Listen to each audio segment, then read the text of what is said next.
कल एंगेजमेंट कर सकते हैं अगर तुम्हें कोई प्रॉब्लम ना हो तो। बाय चांस तुम्हारा मूड बदल गया तो, या तुम्हारी जिंदगी में कोई और आ गया तो। पर अब तुम्हें भी तसल्ली हो गई ना कि तुम्हारी नीति शैली के साथ शादी करने के लिए एक्साइटेड है। और आंटी जी, आपको मेरी पसंद कैसी लगी?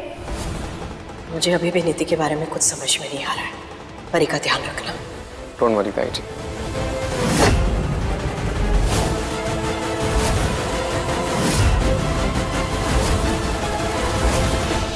नीति का हुआ पर्दाफाश, नहीं गई है नीति की याददाश्त। शो की कहानी आगे बढ़ती है और हम देखते हैं कि किस तरीके से जो नीति है वो शादी के लिए लड़के से इनकार कर देती है।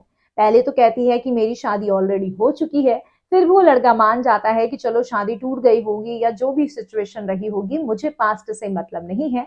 लेकिन फिर नीति बोलती है नहीं, मैं दोबारा नहीं करूंगी शादी।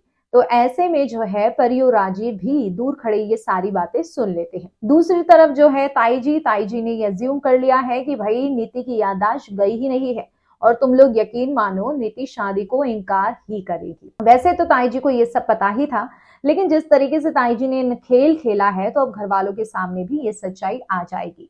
नीति काफी समय से ड्रामा कर रही है कि उसकी याददाश्त जा चुकी है। डॉक्टर्स ने भी कहा है आधी याददाश्त चली गई है। और ऐसे में आने वाले एपिसोड में ये देखना काफी इंटरेस्टिंग होगा कि किस तरीके से अब नीति अपनी इस बात को कवर करेगी भी, या अब आ जाएगी फ्रंट सीट पर और कहेगी कि हाँ मैं झूठ बोल रही थी और मेरी कोई याददाश्त नहीं खोई है।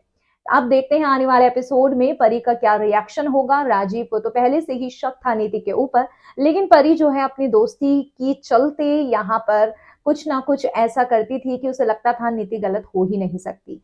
खैर, कमेंट सेक्शन में अपनी राय बताइए और कर दीजिए चैनल को सब्सक्राइब।